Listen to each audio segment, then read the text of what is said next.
Olá, ouvintes, leitores, sejam bem-vindos a mais uma leitura bíblica comentada do Ictus Podcast.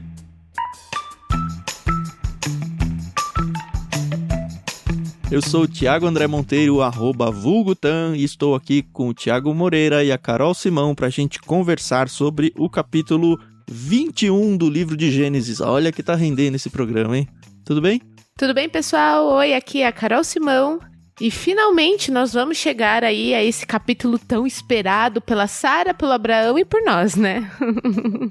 Olá, tudo bom, ouvintes, leitores da palavra? Bom estar com vocês novamente. De fato, chegamos, né? Depois de vários capítulos, a promessa lá desde o capítulo 12, chegamos aqui ao capítulo 21, onde a promessa tão esperada vai ser concretizada. Vai ser legal trabalhar esse capítulo com vocês. Muito legal. Mas antes de começar, eu queria convidar vocês, ouvintes, para que entrassem no nosso canal lá no Telegram, onde a gente conversa e tem as reações de vocês sobre cada episódio que a gente vai lançando aqui, tá bom?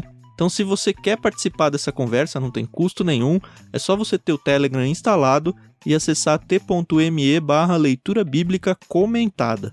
Tá ficando cada vez mais legal as conversas que a gente tem tido por ali, vocês têm acesso a conversar com nós três e com todo mundo que quer participar também e ouve também os episódios. Então, assim, além de tudo que a gente já fala aqui, o caldo da conversa fica muito mais engrossado por lá. E se vocês não conhecem os outros programas do Ictus Podcast, a gente deixou esse Leitura Bíblica Comentada num feed à parte nos seus agregadores aí de podcast. Então, para você ouvir os outros programas do Ictus, você tem que procurar por Ictus Podcast, tá bom? ICHTHUS. Não esquece, você vai encontrar gente falando muito sobre literatura, tanto cristã quanto secular. Aí a gente tem vários programas que você pode conhecer aí ao longo do tempo com mais calma. E também queria agradecer a Mundo Cristão por emprestar a NVT pra gente. Tem sido muito abençoador, assim, tanto para nós quanto para vocês. A gente tem visto que é bem claro isso pela reação que vocês têm. E se você quer ter sua NVT e ainda não tem, dentro da descrição desse programa tem um link para você adquirir ela. Além de você não pagar mais nada por isso, você vai ajudar o nosso ministério aí com uma comissão na compra na Amazon.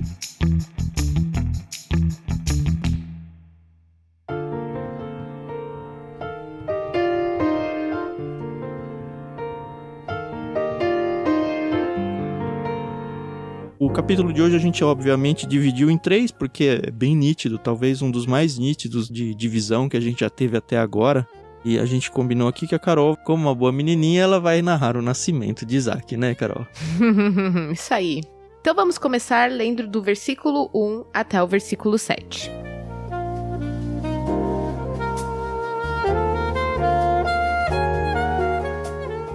O Senhor agiu em favor de Sara e cumpriu o que lhe tinha prometido.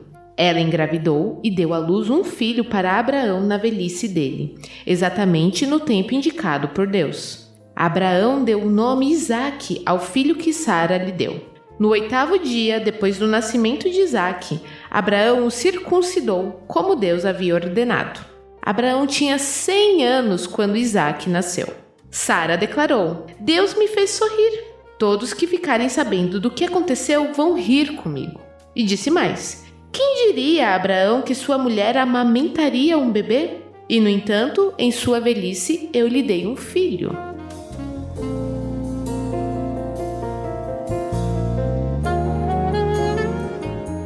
Eu acho muito bonita essa passagem. Primeiro porque quem experimentou a maternidade e dar à luz e poder amamentar seu filho, sabe a emoção que é uma coisa assim que palavra nenhuma descreve. É realmente a sensação. E é muito bonito porque Sara, ela esperava por isso, né? Acho que nem acreditava mais que ia acontecer, né? E Deus foi fiel com ela e, olha, não sei, amamentar aos 90 e tantos anos deve ser muito complicado, viu? Olha, eu acho que a gente pode multiplicar, né, esse sentimento aí várias vezes no caso de Sara, porque se para uma mãe já é algo espetacular o nascimento de um filho, imagine para essa mãe idosa, depois de tudo que se passou, esperando 25 anos aí desde a promessa inicial. Então você tem algo aqui fantástico acontecendo. Eu também acho muito bonito esse texto. E é interessante notar que a promessa do filho vindo de Sara tinha acontecido quando Abraão tinha 75, se não me engano, né? 75 e anos. aqui o verso 5 ele marca como 100 anos quando Isaac nasceu. 25 anos esperando o resultado de uma promessa que Deus reafirmou várias vezes, porque, enfim, depois de 25 anos, por algumas vezes, tanto Abraão quanto Sara falaram, acho que eu entendi errado, acho que Deus esqueceu de mim.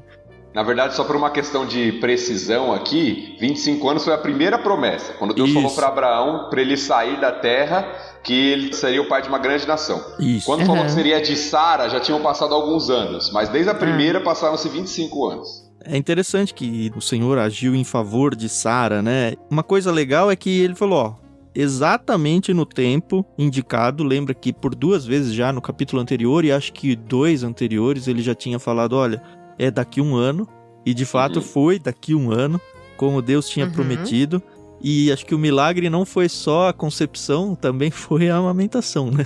E como a Carol colocou aí, porque a concepção, ok, foi 2 pontos críticos aí, vai, a própria, não a gestação também, né? Mas tudo, né? A concepção e o nascimento, que são momentos mais críticos aí. Mas a amamentação, ela supõe algo bem mais contínuo aí, uns 2, 3 anos, acredito. Tanto que Abraão a gente vai ver que dá uma festa aí, né?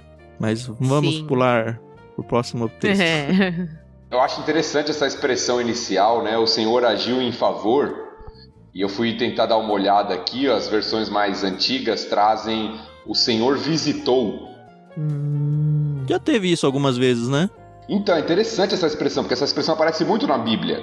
E ela aparece para uma ação de Deus se fazendo presente, e em 2 aspectos. Às vezes ela é positiva, às vezes ela é negativa. Na Bíblia, às vezes você tem o dia da visitação como um dia de juízo de Deus. Mas em alguns casos como um dia da presença de Deus agindo em favor, como foi a tradução aqui, bem feita, né? Inclusive, Deus mostrando o seu favor. É interessante, quando eu fui pesquisar o uso dessa palavra em Gênesis, José vai falar isso no finalzinho da vida dele, quando ele fala, olha, Deus vai visitar o seu povo, então vocês levem meus ossos daqui. Quando vocês forem para o Egito, Deus vai visitar e tal, então levem meus ossos, quando vocês saírem do Egito e tal. Então é interessante essa expressão, né, de Deus bem presente, agindo em favor do seu povo, é muito interessante. E é legal que aqui a gente vê que Abraão, obviamente, obedecendo, né, o que Deus tinha ordenado, ele circuncida Isaac, né, no 8º dia. E a gente lá atrás tinha visto que Deus tinha ordenado isso a ele, né? Então é legal aqui que você vê que começou uma tradição, né? Não é nem tradição, né? É uma aliança aqui, né? Símbolo da aliança. Foi no capítulo 17 isso, né? Capítulo 17, que Deus fez aliança com Abraão, e aí o símbolo, o sinal, né, como é usado lá, o sinal da aliança seria a circuncisão. E tinha que ser no 8º dia, né? Exato. Nesse texto, eu acho que a ênfase, né, na forma como é escrita aqui por Moisés, é justamente essa, para destacar a obediência de Abraão. Porque ele obedece fazendo o sinal, ele obedece no dia que tinha que fazer o sinal, e ele obedece ao colocar o nome que Deus falou que tinha que ser o nome do menino. Então nós temos uma tripla obediência aqui, né, de Abraão, fazendo exatamente o que Deus tinha falado para ele fazer. Colocar o nome de Isaac, fazer a circuncisão e no 8º dia. Então parece que tem até um paralelo. Assim como Deus foi fiel e cumpriu sua aliança no tempo que deveria ser cumprido, Abraão obedece, faz o sinal na aliança no tempo que deveria ser feito. Que legal. Parece que tem um paralelo aqui entre a ação de Deus e a ação de Abraão. Legal. E ó, no verso 6, eu sei que todo mundo usa esse verso pra, olha, Sara, que legal, sorriu e tal. Eu sempre que eu leio esse texto, eu penso que é meio que Sara dando um migué pra tentar falar, ó, isso aqui na verdade era pra dar uma cutucada em mim, no Abraão, e agora eu mudei. As pessoas poetizam essa coisa, próprios comentaristas fazem isso, e talvez eles estejam certos e eu esteja errado, tá? Mas eu acho que é meio que... eu, Thiago, e acho que tô errado também, mas não consigo não pensar mais isso. Que é a Sara falando, bom, já que tem que chamar Isaac, pelo menos eu vou dar vou mudar um pouco os ares aqui, sabe?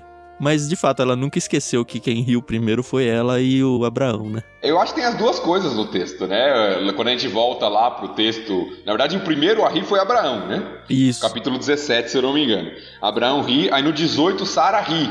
E os risos iniciais lá são de incredulidade. nessa idade vou ter filho, daqui a um ano, né, com 99 anos, Abraão e tal, vou ter filho nessa época e tal. Aí tem toda aquela questão da impossibilidade das circunstâncias, e eles riem. E Sara é até confrontada, a gente falou isso nos últimos episódios. É um riso de zombaria, né? De incredulidade, né? Na real, assim, o 7 até tem um eco de incredulidade, não no sentido de que, não acredito que vai acontecer, mas olha, as pessoas, nem eu, não tô acreditando que isso aconteceu de tão bom, sabe? Quem diria, né? A expressão do texto é quem diria que é Abraão e tal. Mas aí eu acho que entra uma capacidade divina, que a gente vai ver em Gênesis ainda, principalmente na história de José mais pra frente, que é de transformar o mal em bem, né? Então aquele riso, que era um riso de culpa, de incredulidade, de dúvida, se transforma em um riso da graça, né? Um riso de alegria.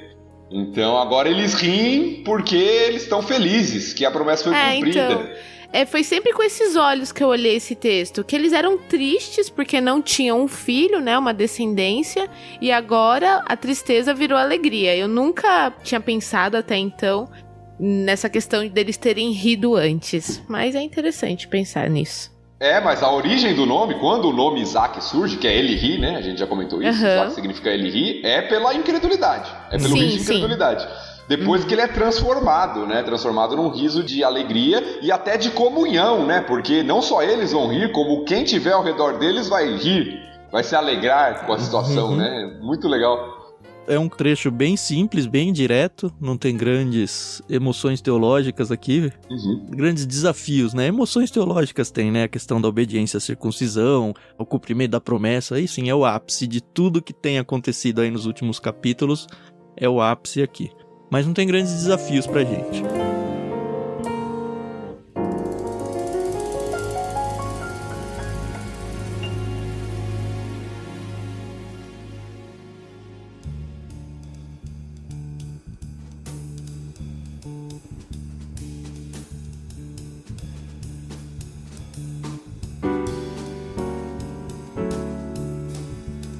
Acho que já estamos prontos, né, para seguir para a segunda parte? Acho que sim. Eu vou fazer a leitura então dos versículos 8 a 21, a segunda divisão aqui que a gente vai usar do texto.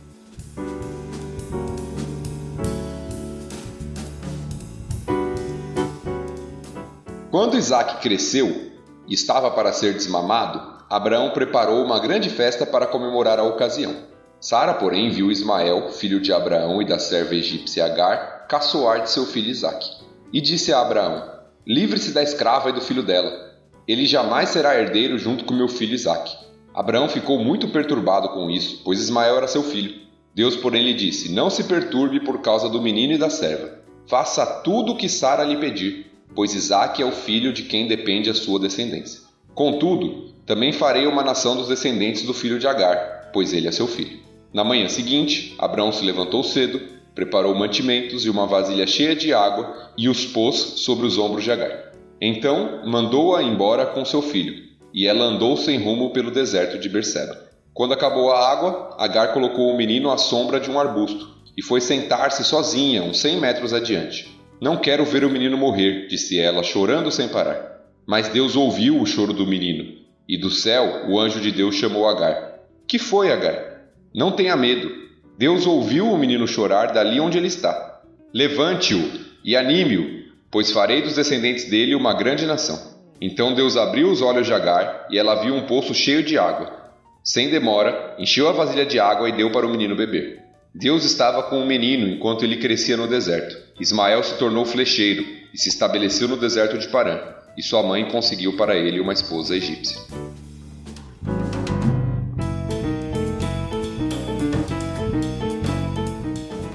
Eu tenho aqui só uma questão, e se for uma grande asneira, por favor, me corrijam. Mas, mais uma vez, eu vejo aqui Sara não mandando no Abraão, mas tendo uma voz muito ativa, né? E, de novo, eu sei que eu tô olhando com os olhos do século XXI, no Brasil, na realidade que a gente vive, mas pra mim é uma coisa que soa estranho por causa da cultura deles. Eu não sei se eu tô me fazendo clara, mas a gente sempre vê que as mulheres, elas...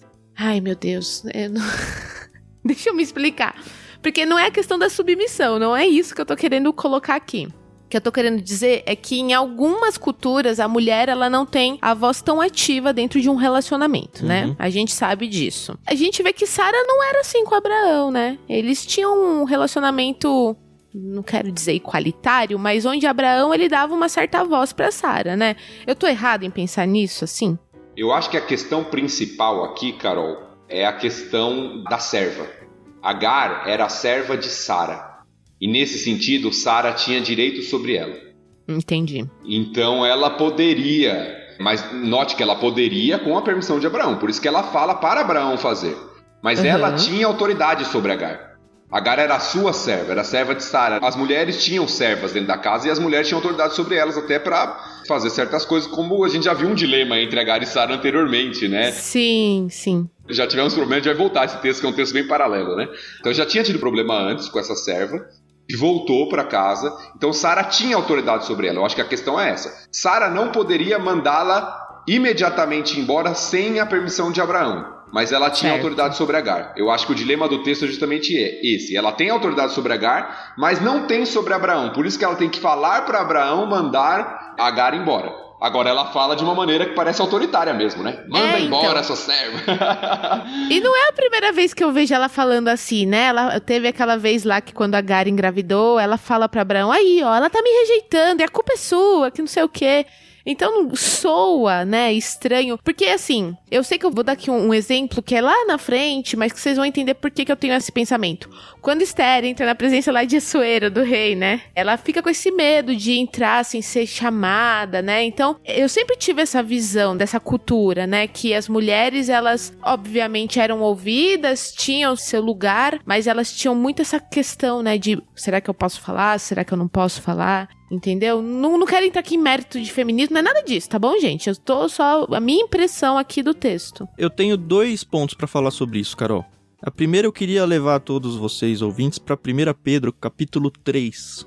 Eu tô levando vocês lá justamente porque fala exatamente da Sara e do Abraão. Exatamente no ponto que você tocou, Carol. Eu vou ler a partir do verso 3. Aqui é Pedro escrevendo uma carta para a igreja, enfim, contexto totalmente diferente. É a aplicação, ele usa esse texto para aplicar para os ouvintes dele lá. Não se preocupem com a beleza exterior, ele tá falando às mulheres, às esposas dos maridos, tá? Não se preocupem com a beleza exterior obtida com penteados extravagantes, joias caras e roupas bonitas. Em vez disso, vistam-se com a beleza que vem de dentro e que não desaparece. A beleza de um espírito amável e sereno, tão precioso para Deus. Assim que se adornavam as mulheres santas do passado, elas depositavam sua confiança em Deus e se sujeitavam à autoridade do marido. Sara, por exemplo, obedecia a Abraão e o chamava de Senhor.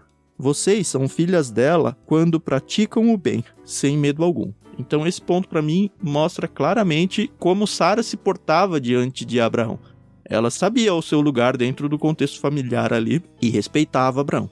O segundo ponto que eu queria colocar para vocês sobre esse assunto é assim, o que o Thiago falou tá certo. A Sara, ela é a responsável por Agar, porque Agar era serva dela, não era serva de Abraão. Por outro lado, ela gerou um filho de Abraão. E aí, estudando aquela Bíblia de estudo arqueológica, ela coloca várias notas, várias mesmo, assim. Eu vou tentar colocar um pouco das minhas palavras do que eu li ali. Ela levanta vários códigos legais e sociais da época, de vários povoados em volta. Não dá para afirmar que Abraão seguia eles à risca, mas muito provavelmente seguia, porque estava na mesma época e estava na região, não só a região próxima, mas a região um pouco longe até, de povos mais poderosos que dominavam aquela região. Então é muito provável que as leis morais, sociais e tudo mais, e legais mesmo, funcionassem de fato ali para Abraão, dentro da sociedade que ele vivia. E o que elas diziam? Primeiro, elas diziam que se alguma família, algum homem, líder aí de um clã, não tivesse filhos, ele podia colocar como herdeiro um servo. Que é o que Abraão fez lá com Eleazar, lembra? Sim. Elas também diziam, e aqui são várias, tá? Não é só de um lugar. Só uma questão, Thiago, talvez reformular essa frase, não chegou a fazer, né? Ele sugeriu para Deus. Isso, sugeriu, isso. Mas assim, não veio do nada a ideia dele. Era algo que era o costume da época. Não só costume, mas é o que a lei da época falava para ser feito. Num segundo degrau, a lei da época também dizia que se você não tivesse um filho da sua esposa, você poderia ter o filho através da concubina. E isso de fato acontece, que é o que acontece com Ismael. Sim. E aí a lei também diz que se você mais pra frente viesse a ter um filho da sua esposa, o que fazer com o seu filho da concubina? Ele tinha uma proteção legal. Ele ou ia dividir a herança numa parcela menor do que o filho da esposa, ou alguma parte. E é por isso que a Sara vem na minha cabeça, né? É por isso que a Sara vem e fala, não, o Ismael não vai ter nada, porque legalmente ele teria algo. Sim. E aí o Abraão, eu acredito que ele ficou muito com medo de fazer isso. Por quê? Porque ele estaria indo praticamente contra a lei, mandando o menino embora. Tanto que o próprio Deus vem falar com Abraão e fala, olha, Abraão, faça isso conforme o que ela falou mesmo. Não foi a Sara que convenceu o Abraão, foi Deus. Uhum. E aí Deus vem e fala, olha, desobedeça a sua lei moral aí, a sua lei do momento. Eu vou proteger ele vai ter uma grande descendência e tudo mais, mas é importante que ele saia de cena agora. Eu tenho um comentário sobre isso, interessante, eu ia falar quando chegasse nessa parte, né? Eu li naquele comentário que eu já citei aqui, de histórico-cultural, que diz assim, ó, nos documentos de Nuzi, há um contrato contendo uma cláusula que proibia a esposa principal expulsar os filhos da esposa secundária, da concubina aqui no caso. A situação em Gênesis é diferente em dois aspectos, ele diz. Primeiro, foi Abraão quem os expulsou. Não foi a mulher, por isso que ela teve que pedir para ele. Ela não podia fazer. Ela teve que pedir para ele fazer. Certo. Segundo, Agar recebeu sua liberdade. O que, de acordo com o Código das Leis Antigas, aí ele coloca o nome aqui da lei, significava que seus filhos ficariam privados de qualquer direito à herança. E é isso que Sara está sugerindo para Abraão. Manda ele embora para ele não ter herança com a gente. Ou seja, o que Abraão está fazendo com Agar é o seguinte, ó, você não vai ser mais escrava, você está livre, só que você está por conta própria. Ah, tá. Isso é importante porque tem alguns outros textos que eu li dizendo que mesmo que ele fosse renegado da herança, mais pra frente ele podia pleitear diante dos juízes da época falando, não, eu tenho direito sim a uma parte da herança, o filho da serva. Só que com essa alforria aí eu acho que isso cai por terra. Mas é muito legal esses trechos, porque assim, é o que a Carol falou no começo, é totalmente fora do nosso contexto, da nossa realidade, e a gente, se não for pesquisar isso em textos extra-bíblicos até, a gente não vai ter esse tipo de informação. E quando tem, deixa a Bíblia ainda mais brilhosa, assim, né? Mais interessante ainda. Só para fechar o ponto que a Carol levantou, eu acho importante a gente falar sobre isso nessa época que a gente vive. Tiago leu bem o texto de 1 Pedro, que coloca a Sara, inclusive, como um exemplo de uma mulher que respeitava o seu marido. E isso nos mostra que a visão que muitas pessoas têm a respeito de submissão é errada. Sim. É lógico que Sara tinha suas falhas, ela errou no tratamento com Abraão, não era perfeita, mas ela é vista em geral como uma mulher que respeitava o seu marido. E às vezes as pessoas acham que submissão é... a mulher não pode abrir a boca, a mulher não sei o quê. E a Bíblia não defende isso em lugar nenhum. Isso é uma visão equivocada, que muitos leem equivocadamente a Bíblia com o olhar da cultura, do machismo e de uma série de coisas. Então a gente tem que tomar cuidado, às vezes, porque a gente lê com óculos errado. E o exemplo é a própria Sara aqui, né? Porque ela se posicionou contra a lei, ela se posicionou diante do marido, como a Carol até colocou aí com certo incômodo, de falar, imagina que ela vai falar um negócio desse. Mas é esse ranço que o Thiago falou, né? De interpretar mal, de fato, a tal da submissão. Muito bem, vamos voltar aqui para a passagem, então. Aqui o Thiago falou bem, né? Ia ter uma festa, o que também era certo costume, não era algo incomum quando o menino era desmamado. Então você tinha geralmente esses banquetes, essas festas. E era comum porque era comum as crianças não sobreviverem ao período de desmame, né? Então, agora, olha, não só nasceu milagrosamente, mas ele passou esse período difícil aí, que normalmente algumas crianças acabam morrendo. E era um período que você fala assim, desmame, talvez a gente pense que é muito mais cedo do que na verdade é. Né? O que a maioria dos comentaristas acreditam aqui é que Isaac tinha aqui cerca de 2 a 3 anos já. Olha, você mãe que para de amamentar aos 6 meses, achando que amamentou muito, né? A Sara, com 90 anos aqui, tava amamentando até os 2, 3 anos. Então esse era o costume, né? De 2 a 3 anos ali. Então a gente vê essa mudança, né? Eu quero uma festa, uma alegria até o momento. e de repente se torna algo de conflito, porque Sara vê uma situação de todo o riso, alegria ali, Sara vê uma situação do Ismael, que aqui já é um quase jovem para nossa cultura. Se Isaac tem 2 a 3 anos, Ismael tem 16 ou 17. Foram 14 anos de diferença um pro outro. Então, um adolescente aí, né, quase jovem, quase tirando sua carteira de motorista já. E eu acho que na época eles se tornavam adultos aí muito antes, né? Com essa idade aí a gente já vê personagens se casando e tal. Sim, já era considerado, na cultura judaica, a partir dos 13, você já é considerado um... adulto, né? Um homem. Ainda é um jovem, mas legalmente um adulto.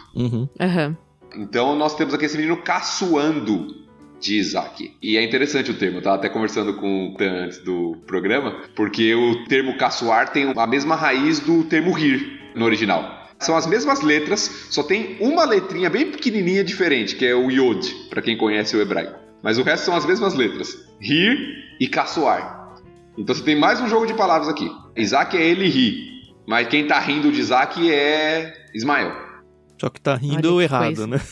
Exato, tá caçoando, né?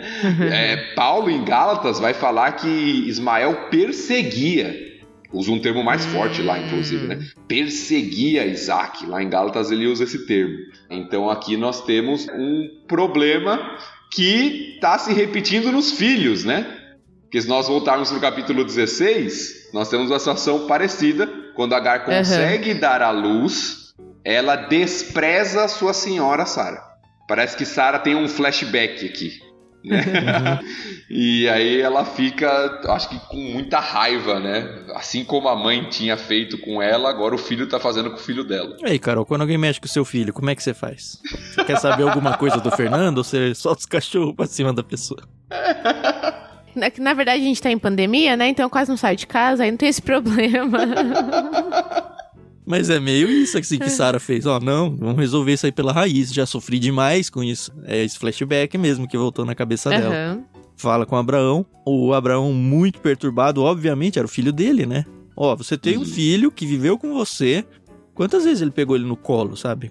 Quantas vezes ele pensou que ele seria o grande descendente dele? Quantos sonhos ele não tinha pra esse filho? De repente, tem um filho novo, filho da Sara e tudo mais, mas...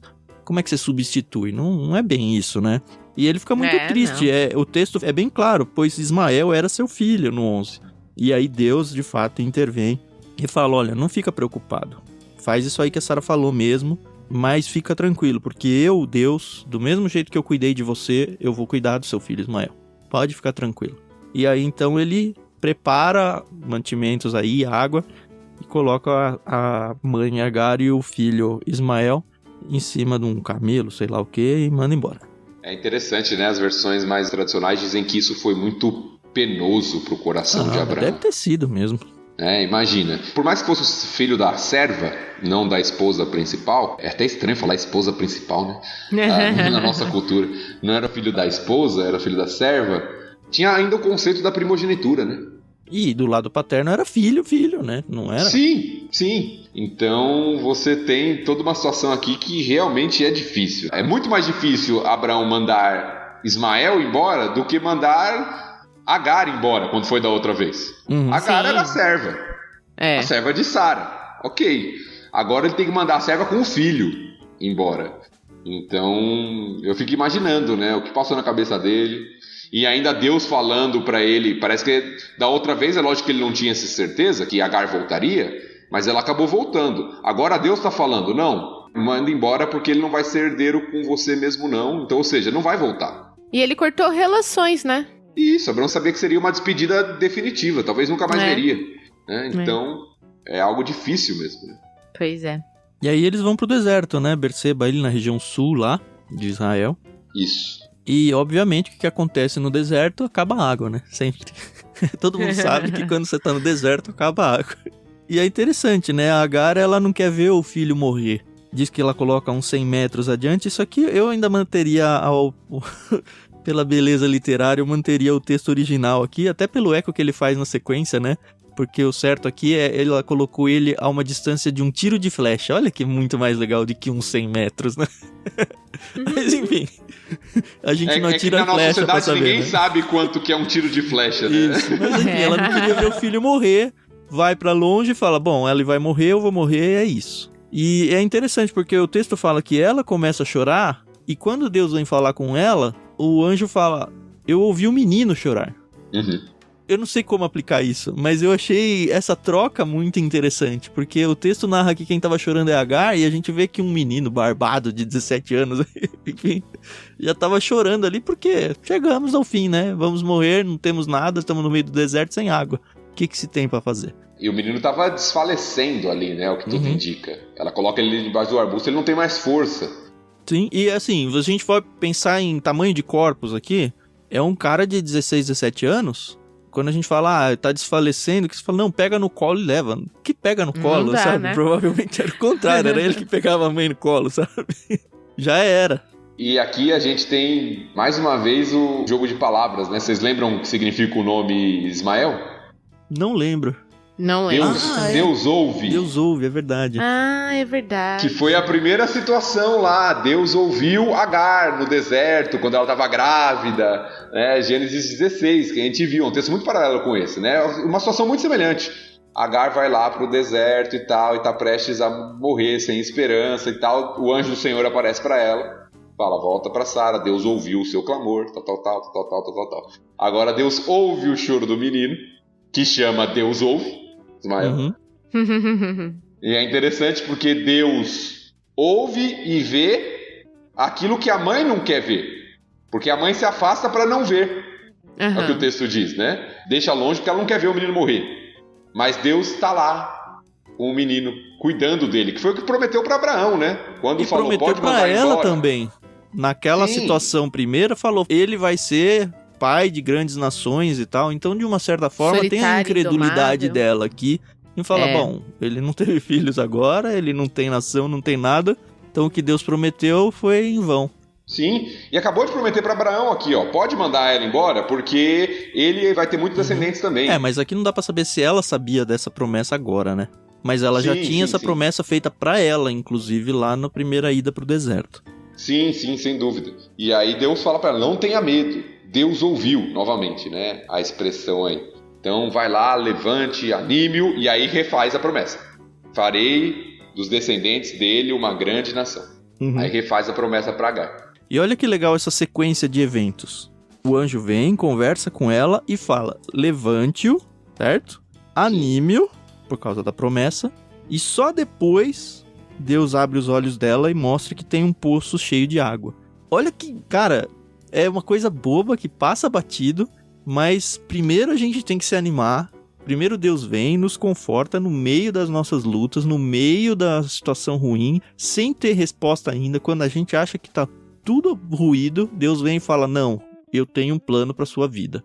E aí depois que a gente se reergue e se anima é que Deus mostra o milagre. Ele não mostra o milagre pra gente se animar com o milagre. A gente se anima com Deus.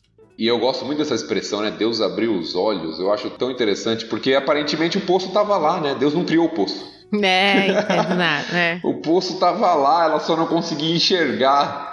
Mas Deus abriu os olhos, né? Quando eu vejo termos assim, isso me remete logo à conversão, né? À salvação em Cristo.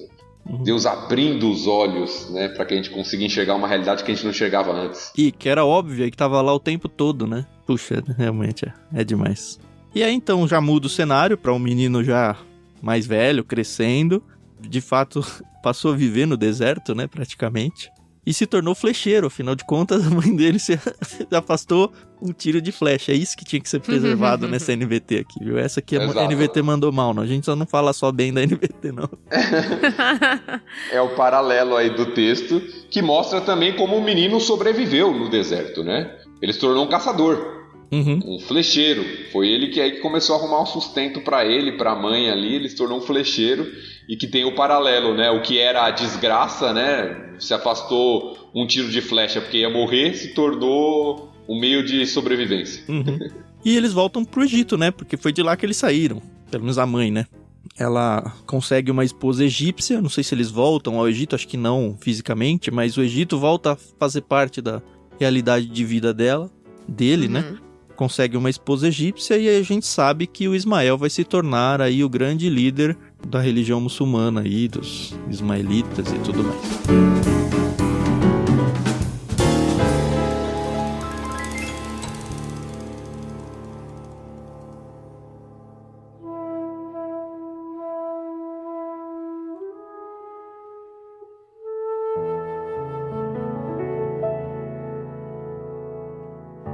Muito bem, acho que dá pra virar a última parte do texto aqui e de novo muda o cenário fortemente, assim, a gente teve um cenário muito claro do nascimento de Isaac, aí a cena mudou pra Ismael e agora a cena vai mudar. Vamos lá, a partir do verso 22.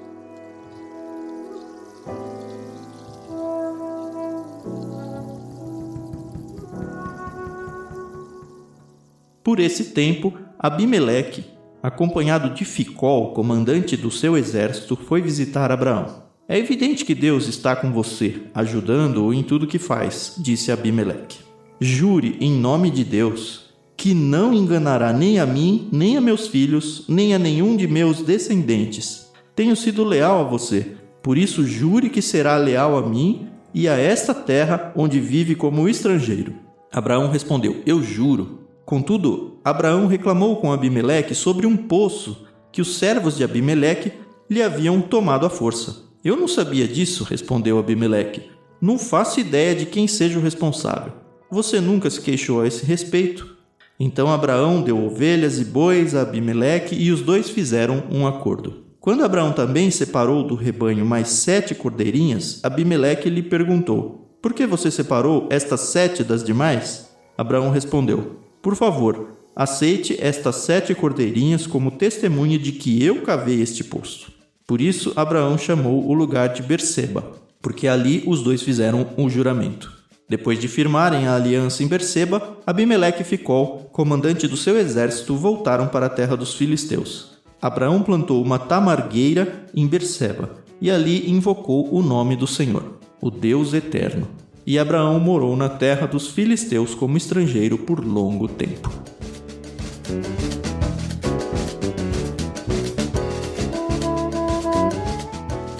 A gente vê um personagem que sumiu aqui, né, e voltou. Eu acho que é o mesmo, porque não passou muito tempo.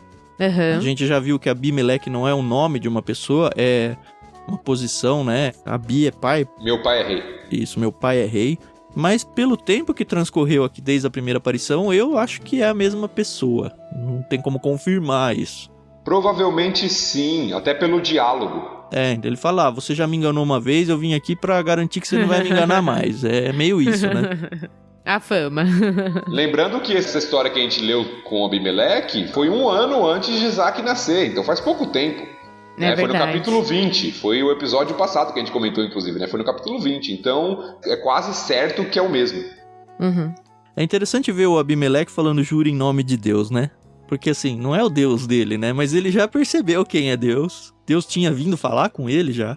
Deus tinha falado, olha, o Abraão é o meu profeta, então ok. Não dá pra dizer que o Abimeleque se converteu aqui pra assumir o Deus como o Deus dele. Mas de fato ele sabia que Deus existia e não tinha dúvidas disso.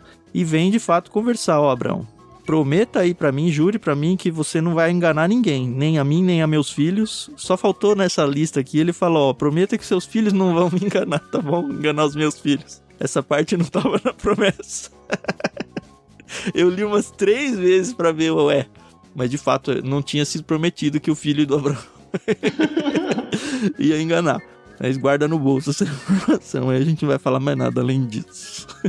Mas é interessante, né? Por que se parar pra pensar, por que Abimeleque fez isso, né? Tem algumas coisas subentendidas no texto, né? Quando fala assim, é evidente que Deus está com você, ajudando em tudo que faz. Por que Abimeleque fala isso?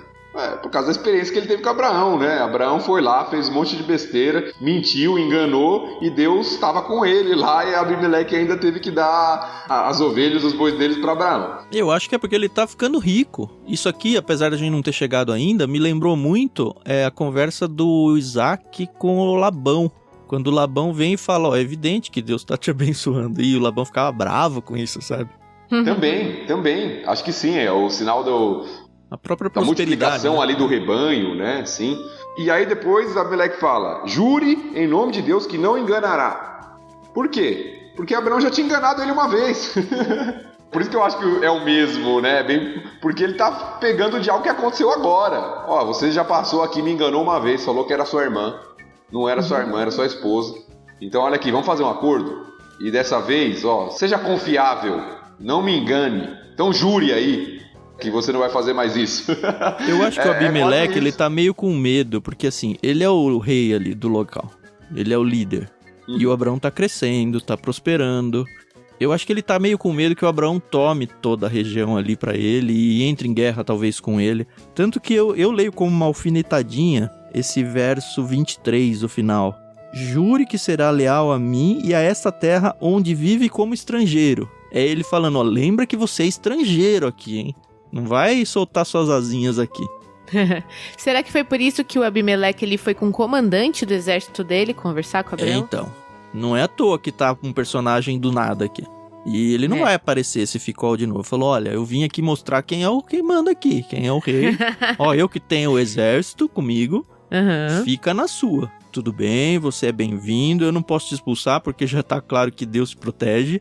Deus já até veio aqui falar comigo uma vez, eu não tenho muito o que fazer.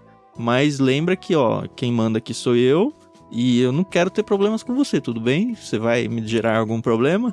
E eu acho que tem uma questão também, além da autoridade, né, de levar um comandante de um exército, questão também de testemunha, né? Eles vão fazer uma aliança, vão entrar num juramento. Então tem a questão de testemunhas, tem testemunhas lá presenciando o juramento que vai ser feito, né? Uma aliança que vai ser realizada, isso é importante também. Ô Thiago, você viu no verso 27, se os dois fizeram um acordo, eles cortaram um acordo ou não? Exato, cortaram a aliança. Da mesma forma lá do texto de Deus com Abraão, lá, só que aqui é uma aliança de duas partes, né? Lá a gente viu que Deus passou e tal. Mas os animais estão presentes aqui de novo, né? É bem Cortaram isso, cortar os animais e passar os dois no meio, né? Exato. Era o símbolo ali de fazer um tratado, e a palavra é a mesma, cortaram uma aliança. Legal. Que o Abraão fala, né? Eu juro que eu tive que ler em 3 versões, porque eu tava estudando isso à noite, tá, galera? Me perdoe. Eu falei, acho que o Abraão não respondeu nada aqui. Porque é tão rapidinho, o Abraão respondeu, eu juro. E aí ele começa a reclamar do poço. Aí na terceira leitura da terceira versão, aí eu falei, olha, tinha um eu juro aqui, eu passei batido 2 vezes já. Mas enfim, o Abraão respondeu, eu juro. E aí eles fazem de fato essa aliança. O Abraão aproveita para reclamar, para quem tem algum poder, né? E aparentemente ele, Abimeleque, não deu muita trela. Ele falou, não tô sabendo de nada e tal. Tanto que o Abraão, dentro dessa troca aí de presentes, que também fazia parte da questão da aliança, ele separa 7 animais. E eu li em algum lugar, vou ler de novo aqui. Só enquanto você pega para ler aí dos 7 animais, só destacar aqui um pouco a importância do poço, né? Porque pra gente hoje em dia, poços, você fala assim, os caras estão brigando por causa de um poço. Qual o valor de um poço? Mas numa região, a gente teve a oportunidade de viajar para Israel e a gente sabe que até hoje, Israel é uma terra que tem dificuldade com relação à água, né? E eles têm todo um sistema para conseguir água.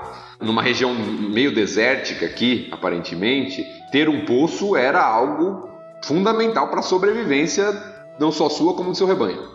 E eles lidam lá hoje com essa questão de água, usar a pouquíssima água que tem de um jeito tão legal, que quando a gente foi lá, eu lembro que alguém de lá falou pra gente, eu não entendo como vocês no Brasil têm problema com região nordeste não ter água, sabe? É um país que tem água, como é que vocês podem ter regiões que sofrem com falta de água? E aí a gente via, era muito legal de ver, a gente passeando no deserto, a gente via tipo plantação de alface na beira da estrada, lembra, Thiago?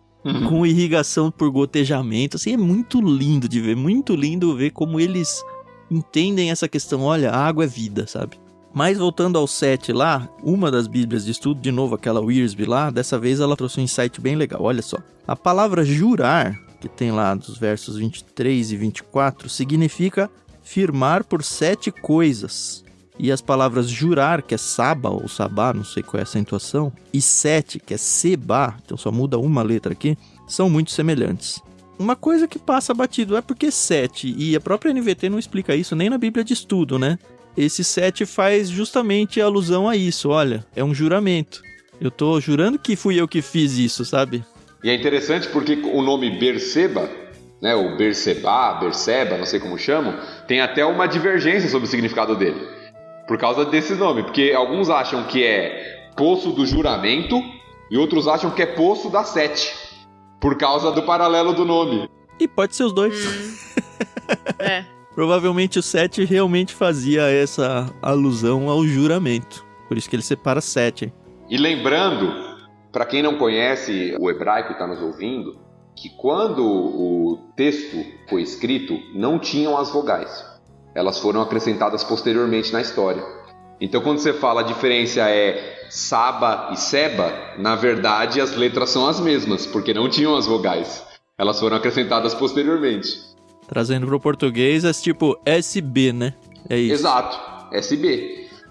Não tinham as vogais anteriormente, elas foram acrescentadas posteriormente, né, por um grupo chamado de maçoretas e tal. Então, é por isso que fica essa dúvida: é poço da sete ou é poço do juramento? Aparentemente, pelo texto, é juramento, porque o texto explica isso, porque ali fizeram um juramento, né? Mas o Abraão separa 7 animais. Separa 7 animais, exato. Então você tem todo esse paralelo aqui. Interessante. Mas esse poço que eles fizeram um juramento é exatamente o poço que o Abraão estava reclamando? Sim, porque fala assim: como testemunho que eu cavei este poço. Abraão fala. É o poço que ele tinha feito e tomaram dele. Outra coisa legal que eu vi, indo aí pra tamargueira, por que raios falar de uma tamargueira? Pelo que eu pesquisei um pouquinho, a tamargueira era uma árvore que, pra vingar, ela precisa de muita água. E aí, então, acho que é o próprio Abraão falando: olha, eu preciso da garantia de Deus de que esse poço aqui realmente vai produzir a água que eu preciso.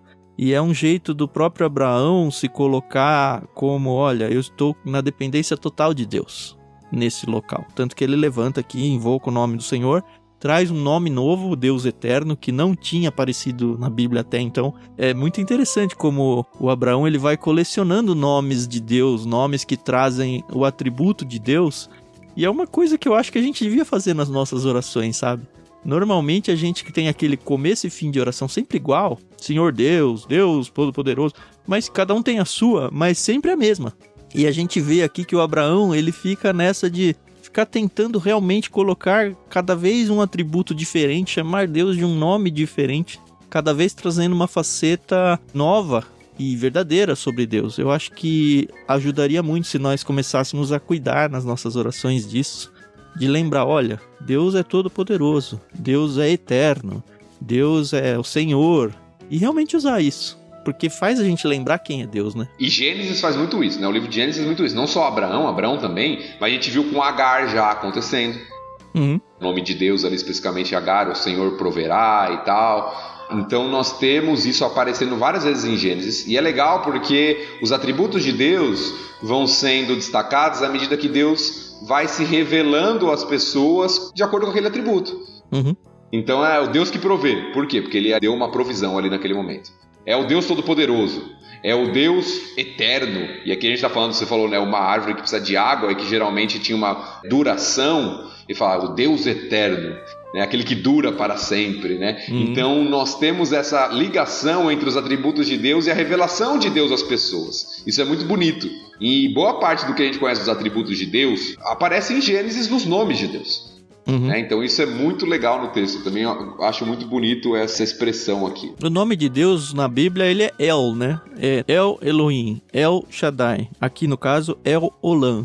E os nomes que a gente tem em português é esse El muitas vezes: Daniel, Gabriel, Miguel. Então se você aí tem algum El ou no seu nome ou na família, saiba que provavelmente é Deus alguma coisa, tá? Então seu próprio nome já traz essa imagem. Que legal. Uma coisa curiosa que eu percebi é que Abraão ele tinha o hábito de fazer altares, né? Pra invocar o nome do Senhor, e aqui ele planta uma árvore, né? Então, sei lá, às vezes a pessoa fala: não, tem que ser num altar. Não, aqui o importante é você invocar, né? O nome de Deus. Bom destaque, Carol, porque isso já apareceu algumas vezes Abraão fazendo, né? Desde lá do capítulo 12, essa é a 4ª vez que é expressado que Abraão invocou o nome do Senhor. Essa é a 4ª vez que isso acontece. E aqui é um sinal de adoração mesmo. De você parar e prestar culto, né? Adoração ao Senhor. Você vê isso como uma constância na vida de Abraão. Nos lugares que ele vai, nos lugares que ele se fixa, ele faz ali um local de culto. O texto não destaca se ele fez um altar ou não nessa passagem aqui, mas ele faz um local de adoração ao Senhor, né? Com algo palpável e visual, né? Que é a tamargueira aqui no caso. Sim.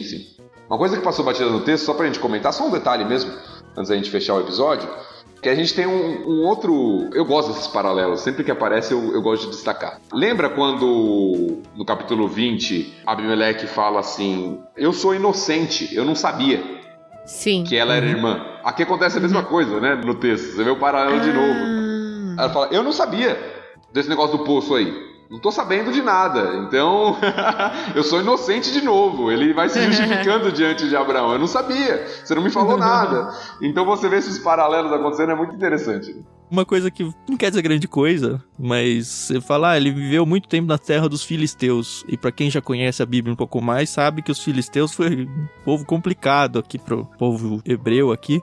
Mas aparentemente esses filisteus aqui, até pelo próprio nome, Abimeleque, que tem, pelo que eu vi aqui, origem semita, não origem cananeia aqui dos filisteus, provavelmente ele só tá mencionando a região mesmo, aquele ranço e aquele povo forte filisteu. Se você for estudar a história dos filisteus, você vai ver que ainda não existia, tá? Então é só tá pontuando geograficamente aqui. Tem duas possibilidades aqui de interpretação, né? Certamente não são os mesmos filisteus que a gente vai ver a partir do livro de Juízes na Bíblia. Certamente não é o mesmo povo. Alguns dizem que é uma citação anacrônica, né, de que está citando a terra dos filisteus, onde os filisteus da época posterior vão morar, usando de maneira anacrônica.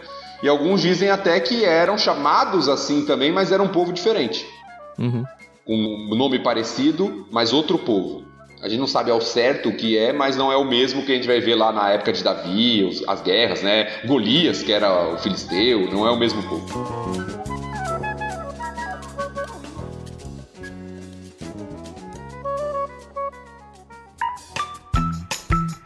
E é isso. O próximo capítulo é a joia rara do Gênesis, eu acho.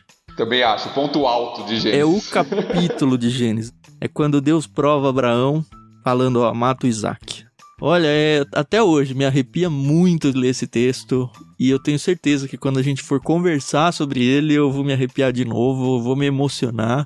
Porque na minha cabeça ele remete muito a Cristo. Muito, muito, muito, muito a Cristo. E as pessoas normalmente perdem isso. E espero que o próximo episódio seja maravilhoso. A gente venceu aqui, então, uma batalha. Gostei muito como a Carol abriu hoje o capítulo, falando, olha, a gente esperou tanto tempo aqui, do mesmo jeito que o Abraão e a Sara esperaram. Vocês esperaram aí 20 semanas, né? O Abraão e a Sara esperaram 100 anos, 90, 100 anos aí. Mas Deus cumpre as suas promessas. Deus cumpre as suas promessas, e como a gente vai ver no capítulo próximo, às vezes, em cima dessas promessas, ele faz algumas coisas que não tem sentido nenhum. Que a gente fala, Deus, não tem nada a ver com o que o Senhor tinha falado que ia fazer pra mim, como que você vai fazer isso? E a gente vai passear um pouco por isso, mas hoje a gente tem que encerrar com esse sentimento de que, olha, Deus promete, Deus cumpre, e de fato ele cumpriu. E no tempo dele, que é sempre o tempo perfeito e preciso, né? O texto destaca isso, no tempo em que deveria acontecer, em que Deus havia prometido. Nós somos muito apressados às vezes. Ouso dizer que é sempre diferente do tempo que a gente gostaria. Vivemos uma época de muita correria e a gente quer as coisas imediatamente, mas o tempo de Deus é o tempo certo. E Ele sempre é fiel. Isso é bom da gente lembrar. Amém. A gente estava falando sobre os atributos de Deus, né? Talvez a reflexão para você hoje estar nos ouvindo é lembrar do Deus fiel. Assim como o Deus eterno que a gente falou, o Deus todo-poderoso, é o Deus fiel, o Deus que cumpre suas promessas. Não esqueça de continuar essa conversa com a gente lá no Telegram, t.me/leitura bíblica comentada. É uma delícia conversar com vocês. Não esqueça de dividir essa gostosura aí com outras pessoas. Se você tem curtido muito, traga outras pessoas para curtir com você, para conversar com você. Isso é muito importante. E é isso. Até o próximo episódio. Muito obrigado por estarem com a gente mais uma vez. Muito obrigada, pessoal. É um prazer conversar com vocês, receber o feedback de vocês. E continuem orando por nós, porque a gente precisa muito das orações para não chegar aqui falando besteira. Acho que a gente tá até que mandando bem, viu, Carol? Eu achei que a gente ia ser bem pior. Besteira já.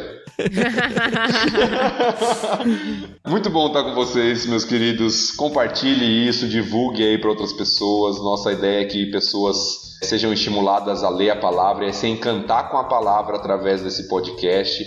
É lógico que é algo que as pessoas estão ouvindo, mas é um incentivo para que elas também leiam, estudem a palavra e conheçam mais esse Senhor, que pode ser descoberto, né, através das páginas da Escritura, como a gente viu hoje. Então, Deus te abençoe.